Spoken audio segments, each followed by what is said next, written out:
నమస్తే, welcome to SV news. ముందుగా headlines చూద్దాం.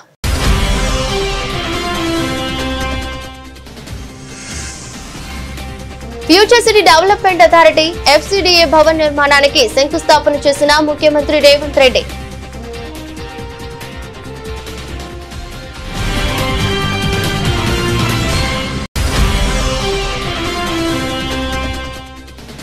స్వదేశీ వస్తువులను ఉపయోగిద్దాం, స్వదేశీ ఉత్పత్తులను ప్రోత్సహిద్దాం పిలుపునిచ్చిన బీజేపీ నాయకులతో కలిసి అర్బన్ శాసనసభ్యులు ధన్పాల్ సూర్యనారాయణ.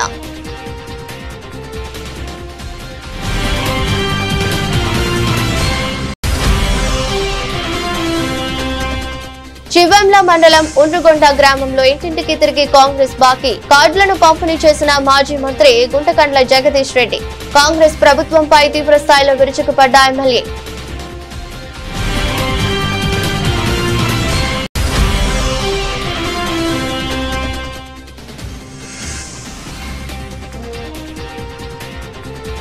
జల్సాలకు అలవాటు పడిన దొంగల ముఠా అరెస్ట్.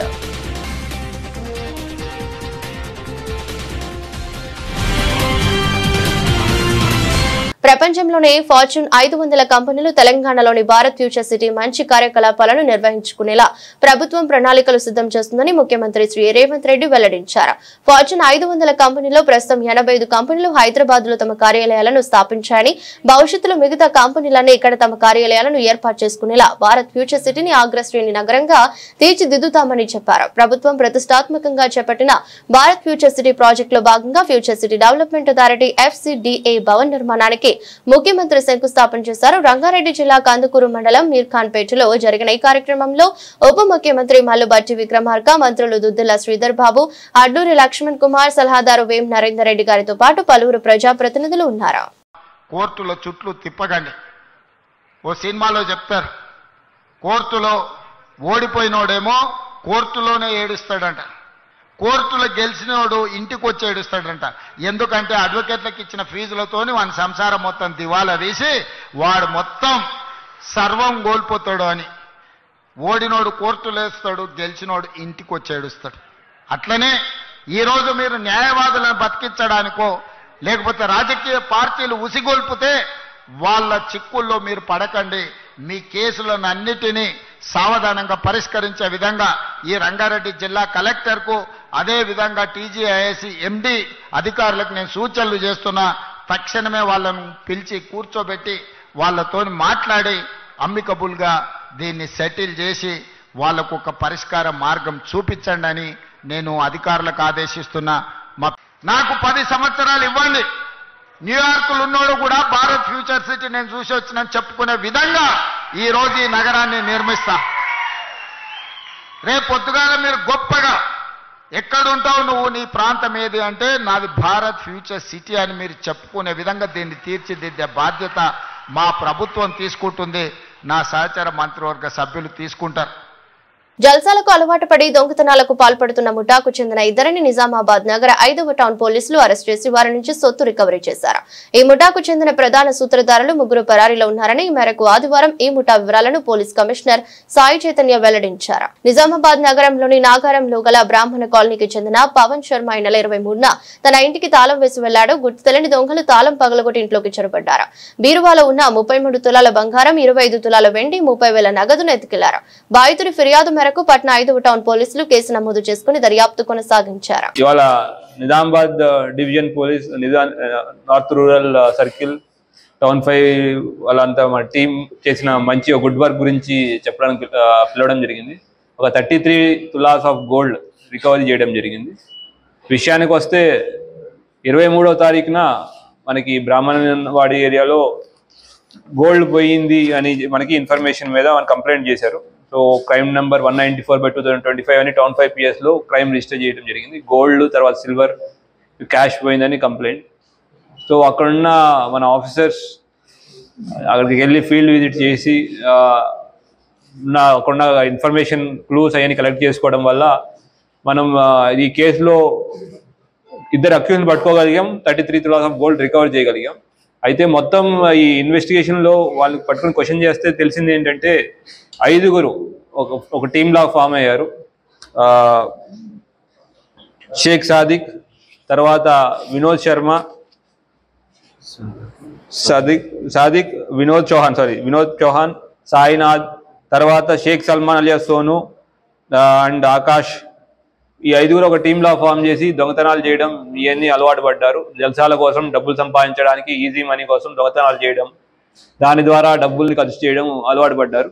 ఆ పథకంలో భాగంగానే అశోక్ అనే అతను A5 ఉన్నాడో అతనికి ఆటో ఉంటుంది, అది దొడ్డి కమరాయి కాలనీలో ఉంటాడు. ఆకాష్ అనే అతనికి ఆటో ఉంటుంది, ఆయన దొడ్డి కమరాయి కాలనీలో ఉంటాడు. ఈ 5గురు రాత్రిపూట రెక్కీ చేసుకుంటూ ఈ బ్రాహ్మణ్స్ కాలనీలో రెక్కీ చేస్తే ఏదైతే తాళం వేసిన ఇల్లు ఏమన్నా ఐడెంటిఫై చేసుకున్నారు. దాంట్లో ఈ కంప్లైనెంట్ గారిది పవన్ శర్మ అనే కంప్లైనెంట్ ఇల్లు తాళం వేసుకుందని ఐడెంటిఫై చేసుకుని 23వ తారీఖున ఆటోని శ్మశానం దగ్గర పెట్టేసి వీళ్ళు బై వాక్ వచ్చి దొంగతనం చేసి లోపల ఉన్న బంగారం, వెండి, మిగతా అన్ని ఆభరణాలు తీసుకుని పారిపోయారు. పారిపోయిన తర్వాత యాక్చువల్లీ మనకు పోయిన 33 తులాల బంగారం పోయినట్టు, 25 తులాల వెండి, ఒక 30,000 దొంగతనం చేసినట్టు మనకి ఇన్ఫర్మేషన్ వచ్చింది.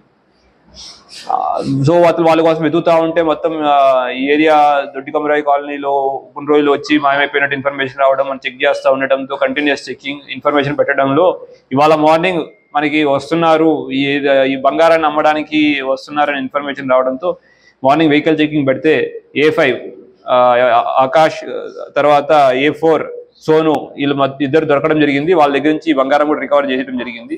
వాళ్ళు చెప్పిన కన్ఫెషన్, వాళ్ళు చెప్పిన దాన్ని బట్టి A1 సాధక్ అని ఎవరైతే ఉన్నారో వాళ్ళ టీమ్ లీడర్ ఎవరైతే ఉన్నాడు, గ్యాంగ్ లీడర్, అతను గాంజాకి అలవాటు పడ్డాడు. తర్వాత మా రికార్డ్స్ కూడా చెక్ చేస్తే అతని మీద పలు కేసులు ఉన్నాయి. అట్లానే మిగతా వాళ్ళు వినోద్ చౌహాన్ పైన కూడా కేసులు ఉన్నాయి.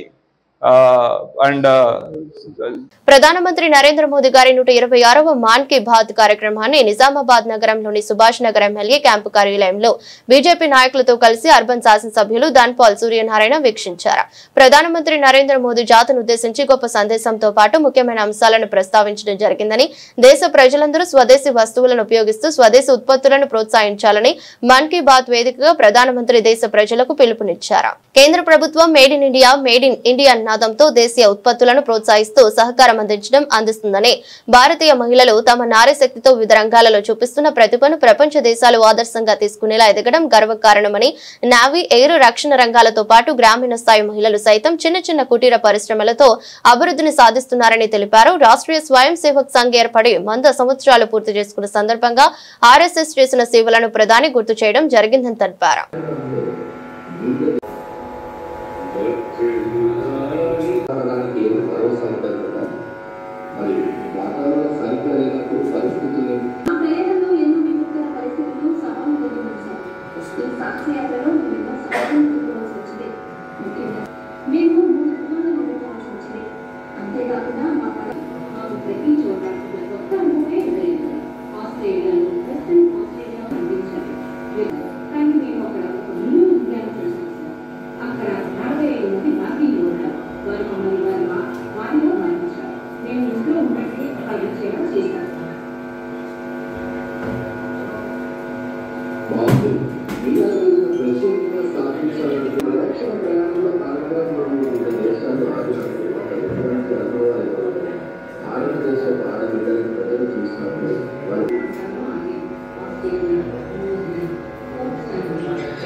హైదరాబాద్ సంతోష్ నగర్ లో కండర క్షీణత అవగాహన దినోత్సవం ఘనంగా నిర్వహించారు. తెలంగాణ మస్కులర్ డిస్ట్రోఫీ అసోసియేషన్ ఆధ్వర్యంలో నిర్వహించిన ఈ వేడుకలో TMDA విజయాలు కార్యక్రమాల పత్రికను ఆవిష్కరించారు. మస్కులర్ డిస్ట్రోఫీ తీవ్రమైన వ్యాధి అని, బాధితులకు ప్రత్యేక సదుపాయాలు కల్పించాలని నాయకులు డిమాండ్ చేశారు. 4,000 ఇస్తున్న పెన్షన్ ను 6,000కు పెంచాలని, అలాగే కంపల్సరీ కేర్ టేకర్ ఉండే వాళ్ళకి ఆంధ్రప్రదేశ్ లో ఇస్తున్నట్లు తెలంగాణలో కూడా నెలకు 15,000 రూపాయలు పెన్షన్ వచ్చే వరకు మా పోరాటం ఆగదని సంఘం ప్రకటించింది. నా పేరు Venkatareddy, Telangana muscular dystrophy association ప్రెసిడెంట్ని.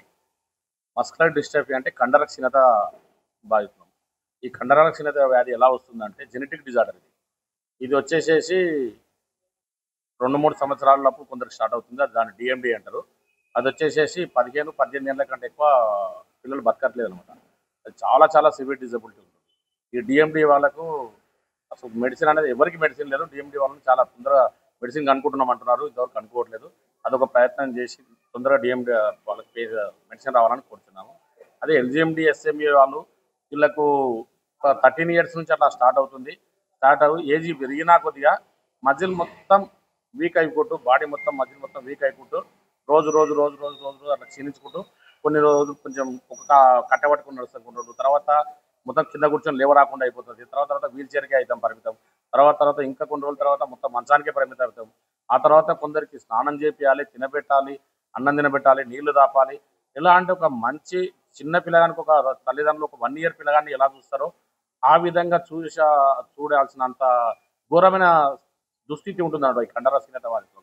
కాబట్టి మేము ఒకటే అడుగుతున్నాము, మెడిసిన్ ఎప్పుడు వస్తుందో తెలియదు, కానీ కనీసం మేము 4 రోజులు బతకాలనుకుంటున్నాం. అందరూ మంచి కాళ్ళు మంచిగా ఉన్న వాళ్ళందరూ చాలా మంది సూసైడ్ చేసుకుంటారు. కానీ మేము అలా అడుగుతలేము ప్రభుత్వాన్ని. మేము బతకాలి, మమ్మల్ని బతికించండి. మేము బతకాలి అంటే మాకు ఒక కేర్ టేకర్ కావాలి. మేము 4 గోడల మధ్యలోకి వెళ్ళి బయటికి వెళ్ళలేని పరిస్థితి. రాష్ట్ర వ్యాప్తంగా సుమారు 20,000 మంది ఈ కండరాలకు సంబంధించినటువంటి జబ్బులతోటి బాధపడతా ఉంటారు. ముఖ్యంగా ఈ మస్కులర్ డిస్ట్రఫీ అనేటటువంటి ఒక డిసీజ్ వల్ల చాలామంది డిజేబుల్డ్గా ఉండేటటువంటి వాళ్ళు మంచంలో పడుకోవడం, బయటికి కూడా వెళ్ళలేనటువంటి పరిస్థితి, కాలకృత్యాలు కూడా తీర్చుకోలేనటువంటి దారుణమైనటువంటి పరిస్థితులు. వాళ్ళందరూ కూడా ఏ రకమైనటువంటి వృత్తి చేస్తలేరు, వాళ్ళకి ఆదాయాలు లేవు, వాళ్ళ కుటుంబాల సభ్యులతో సహా వాళ్ళని సరిగా పట్టించుకునేటటువంటి పరిస్థితి కనపడతలేదు. అందుకనే మస్కులర్ డిసీజ్ సంబంధించినటువంటి డిస్ట్రఫీ వారోత్సవాలు రాష్ట్ర వ్యాప్తంగా జరుగుతూ ఉన్నాయి. ఆ డే సందర్భంగా తెలంగాణ మస్కులర్ డిస్ట్రఫీ అసోసియేషన్ ఆధ్వర్యంలో ఈరోజు ఇక్కడ ఈ ప్రోగ్రాం ఏర్పాటు చేయడం అనేది జరిగింది. ముఖ్యంగా ఒక న్యాయవాదిగా నేను ఈ మస్కులర్ డిస్ట్రఫీ అనేటటువంటి జబ్బుతోటి బాధపడుతున్నటువంటి డిజేబుల్స్ అందరి వైపు నుంచి నేను ప్రత్యేకంగా ప్రభుత్వాన్ని డిమాండ్ చేసేది ఏంటంటే, అయ్యా ఇతర రాష్ట్రాల్లో పక్కనే ఉన్నటువంటి ఆంధ్రప్రదేశ్లో ఈ జబ్బులతో కండరాల క్షీణత అనేటటువంటి జబ్బుతోటి బాధపడుతున్నటువంటి అనేక మందికి ఆంధ్రప్రదేశ్లో ఆ ప్రభుత్వం 15,000 రూపాయలు పెన్షన్ ఇవ్వడం అనేటువంటి జరుగుతాం. దాంతో ఏంటంటే వాళ్ళు కనీసం మంచి తిండి, బట్ట, వాళ్ళు ఉండడానికి కావాల్సినటువంటి ఒక ఫెసిలిటీస్ కల్పించడానికి అదంతా పనికొస్తుంది.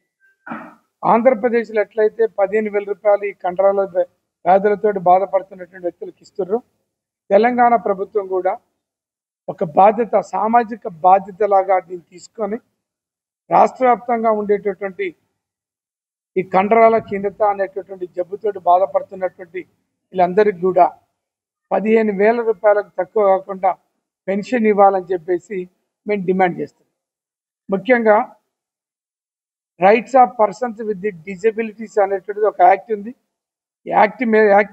సూర్యాపేట నియోజకవర్గ పరిధిలోని చివెంల మండలం ఉండ్రుగొండ గ్రామంలో ఇంటింటికి తిరిగి కాంగ్రెస్ బాకీ కార్డులను పంపిణీ చేసి అనంతరం మీడియాతో మాట్లాడిన మాజీ మంత్రి సూర్యాపేట ఎమ్మెల్యే గుంటకండ్ల జగదీష్ రెడ్డి కాంగ్రెస్ ప్రభుత్వంపై తీవ్రస్థాయిలో విరుచుకుపడ్డారు. 22 నెలల కాంగ్రెస్ పాలనలో గ్యారంటీలు జాడలేదని, అందుకే ఇంటింటికి కాంగ్రెస్ బాకీ కార్డులు పంచుతున్నామని తెలిపారు. ఎన్నికల ముందు 6 గ్యారంటీలతో పాటు 420 హామీలు ఇచ్చి అధికారంలోకి వచ్చారని ఎద్దేవా చేశారు.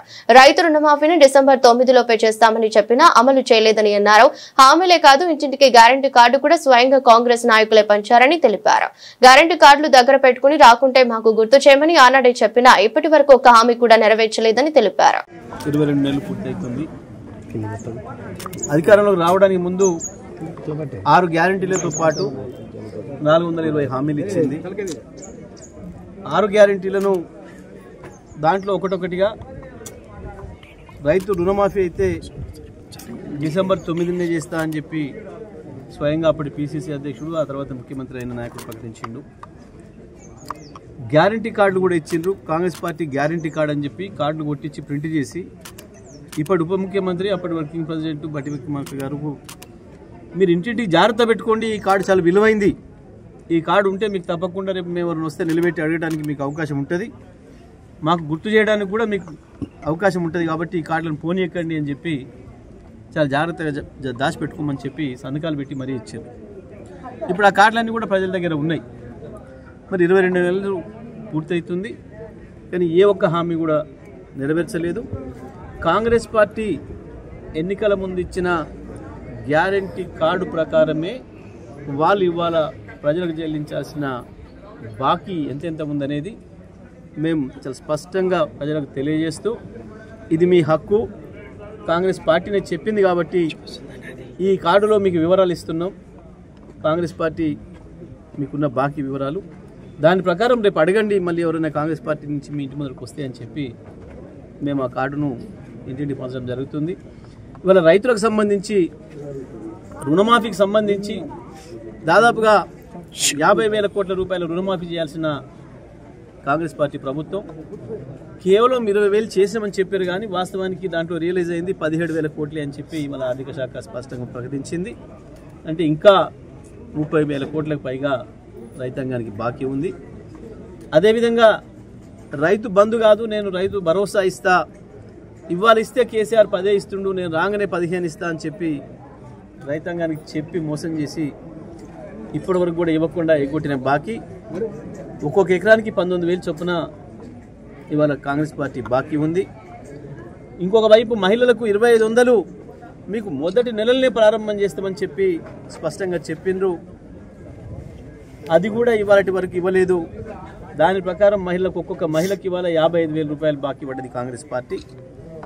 అదేవిధంగా వృద్ధులకు ఇచ్చే పెన్షన్ కూడా 2,000, 4,000 చేస్తామని చెప్పారు. ఒక వృద్ధులకే కాదు, మొత్తం ఆసరా పెన్షన్లు వితంతువులకు ఇచ్చేవి కావచ్చు, ఒంటరి మహిళలకు ఇచ్చేవి కావచ్చు, ఇతర అనేక రంగాల్లో ఇస్తున్న పెన్షన్లన్నీ కూడా 2,000, 4,000 చేస్తామని చెప్పినారు. దాని ప్రకారం చూస్తే కూడా ఇవాళ ప్రతి ఒక్కరికి కూడా ఆసరా పెన్షన్దారికి 44,000 రూపాయల బాకీ ఉంది కాంగ్రెస్ పార్టీ ప్రభుత్వం. అదేవిధంగా ఒక్కింట్లో ఇద్దరు కూడా ఇస్తామని చెప్పినారు, మరి అటువంటి వాళ్ళకైతే ఇంకెక్కువ బాకీ ఉంది, 88,000 బాకీ ఉంది. వికలాంగులకు కూడా 6,000 రూపాయలు ఇస్తామని చెప్పినారు, వాళ్ళు వికలాంగులకు కూడా ఒకరొకరికి 44,000 రూపాయల బాకీ ఉంది కాంగ్రెస్ పార్టీ ప్రభుత్వం. మరొక వైపు ఆటో కార్మికులకు సంవత్సరానికి 12,000 రూపాయలు ఇస్తామని. మల్కాజ్గిరి నియోజకవర్గంలోని Vajpayee Nagar railway under bridge నిర్మాణానికి కేంద్ర ప్రభుత్వం 100% నిధులు కేటాయించిందని మల్కాజ్గిరి ఎంపీ ఈటెల రాజేందర్ వెల్లడించారు. ఈ విషయంపై ఆయన ప్రెస్ మీట్ నిర్వహిస్తూ రైల్వే గేట్ల కారణంగా స్థానికులు ఎదుర్కొంటున్న తీవ్ర ఇబ్బందులను గుర్తు చేశారు. ఈ సమస్యను పరిష్కరించేందుకు పార్లమెంట్లో అనేక సార్లు ప్రస్తావించడం, రైల్వే మంత్రితో నేరుగా చర్చించడం ద్వారా నిధులు మంజూరు చేయించామని చెప్పారు. ఈటెల రాజేందర్ మాట్లాడుతూ మా కృషి వలన ఈ ప్రాజెక్టు సాధ్యమైంది. ప్రస్తుతం మల్కాజ్గిరి పరిధిలో అనేక ఆర్ఓబి ప్రాజెక్టులు వేగంగా ముందుకు సాగుతున్నాయని అన్నారు. ఇక ఈ విజయాన్ని కొన్ని పార్టీలు తమదిగా చెప్పుకోవడం సరికాదని, ఇది పూర్తిగా బీజేపీ నాయకులు, కార్యకర్తల కృషి ఫలితమని స్పష్టం చేశారు.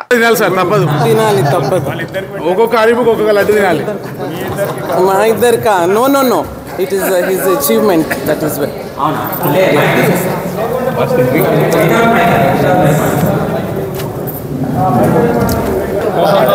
ఫోటో పడుతుంది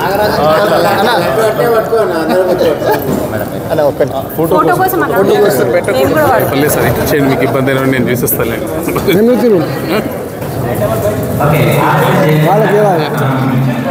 నమస్కారం. నన్ను గెలిపించి 15 నెలలు అవుతుంది, కానీ ప్రత్యేకంగా ఎప్పుడు ప్రెస్ మీట్ పెట్టలే. ఫస్ట్ టైం మీతో ఇంటరాక్ట్ అవుతున్నా. జనరల్గా నాలాంటి వాడిని ఈ ఆర్భాటాలకు పోడు, ఈ ఊకే ప్రశ్నలలో చెప్పుడు, ఫ్లెక్సీలలో పెట్టించుకోడు, సన్మానం చేయించుకోడు కొంచెం నాకు ఇష్టం ఉండదు. కాబట్టి నేను మామూలు మనిషిని కాబట్టి నేను పని మీద పడతా. నన్ను మొట్టమొదటగా గెలిపించిన తర్వాత నాకు అర్థమైన సమస్య ఏంటంటే, రైల్వే నిలయం నుంచి మొదలుపెట్టి మొత్తం ఈ పార్లమెంట్ సెగ్మెంట్లో, ఎస్పెషల్లీ మల్కాజ్గిరి పార్లమెంట్ అసెంబ్లీ, తర్వాత మేడ్చల్ అసెంబ్లీ, ఇవన్నీ కూడా రైల్వే సమస్యలతో ముడిపడినటువంటి ప్రాంతం ఇది. రైల్వే నిలయం ఇలానే ఉంటుంది, రైల్వే ఆఫీసులన్నీ ఇలానే ఉంటాయి, కార్ఖానాలు ఇలానే ఉంటాయి, అల్లుకొని పోతాయి మొత్తం రైల్వే లైన్లు అన్నీ కూడా ఈ సెగ్మెంట్ నుంచి. అందువల్ల అనేక సంవత్సరాలుగా గేట్ల కాడ అటొక కిలోమీటరు ఇటొక కిలోమీటర్ జామ్ అవుడు, ప్రజలు తిట్టుకుంటూ పోయేదాన్ని నేను కళ్ళారా చూసిన. మొట్టమొదటగా నేను చేసిన పని ఏంటంటే, ఒక 1 డే 2 డేస్ హైదరాబాద్ జోన్కు సంబంధించిన సికింద్రాబాద్ జోన్కు సంబంధించినటువంటి 2 డిఆర్ఎంలు ఇంజనీర్లతో కలిసి ఫీల్డ్ విజిట్ చేసినాను. మొత్తం మేడ్చల్ కాడ మొదలుపెట్టి మొత్తం అప్ టు మళ్ళీ ఎన్ఎఫ్సి దగ్గర ఉండేటువంటి రైల్వే గేట్ల వరకు అన్ని లైన్లకు సంబంధించినటువంటి నేనే స్వయంగా వాళ్ళని తీసుకొని పోయినా. ఫీల్డ్ మీద పోతున్నప్పుడు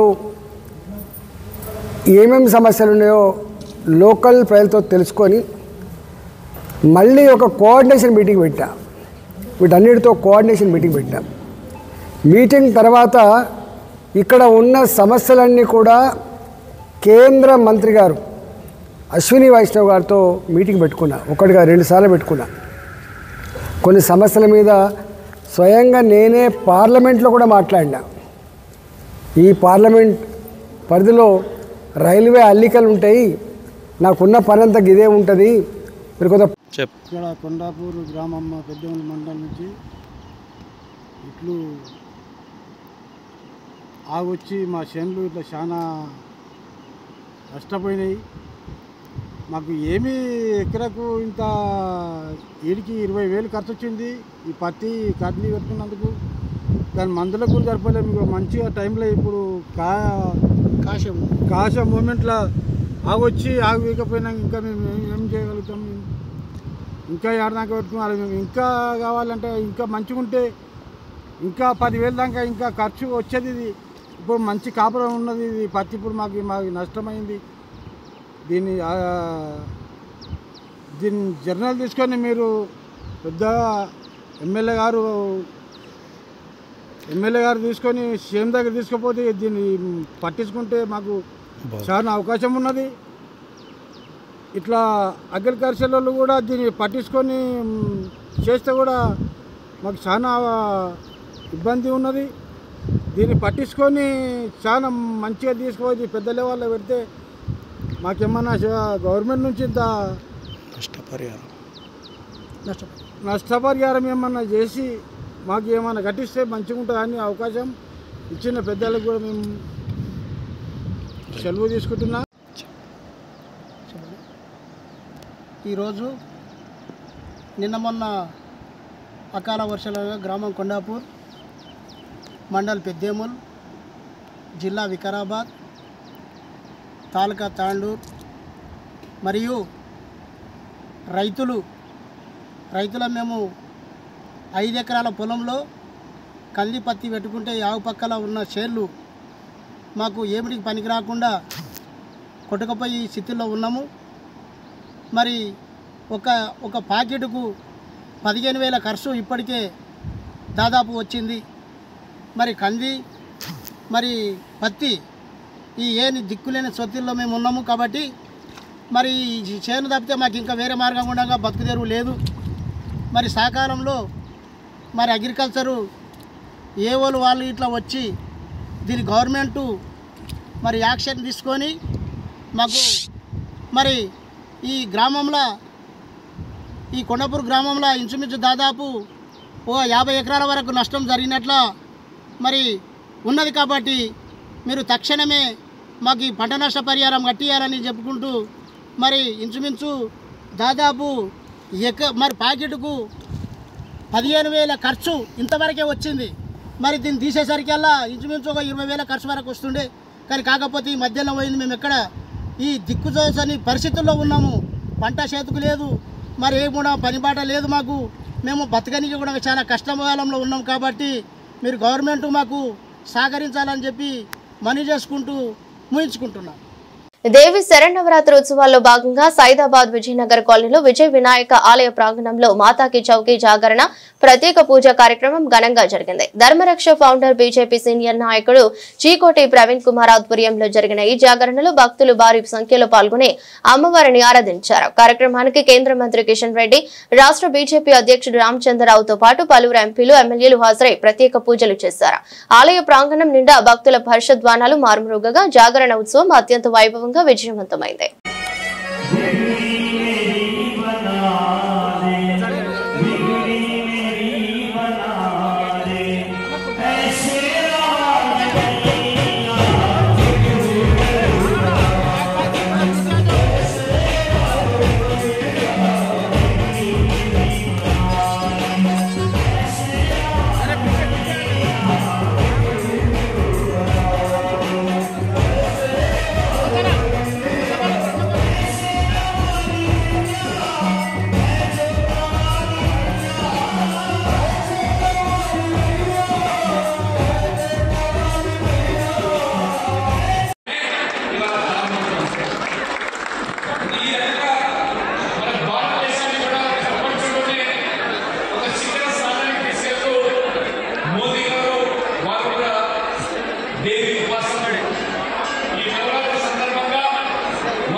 వార్తలు ముగించే ముందు మరోసారి హెడ్లైన్స్.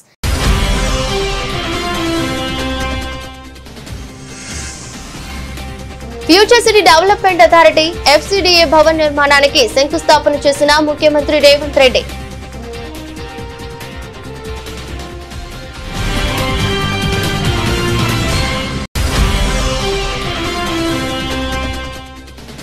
స్వదేశీ వస్తువులను ఉపయోగిద్దాం, స్వదేశీ ఉత్పత్తులను ప్రోత్సహిద్దాం పిలుపునిచ్చిన బీజేపీ నాయకులతో కలిసి అర్బన్ శాసనసభ్యులు ధన్పాల్ సూర్యనారాయణ.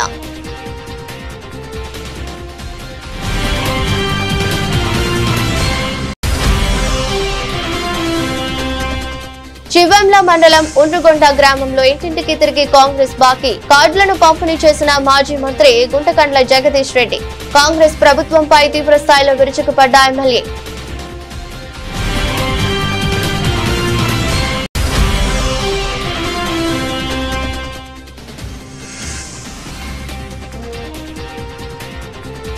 జల్సాలకు అలవాటు పడిన దొంగల ముఠా అరెస్ట్.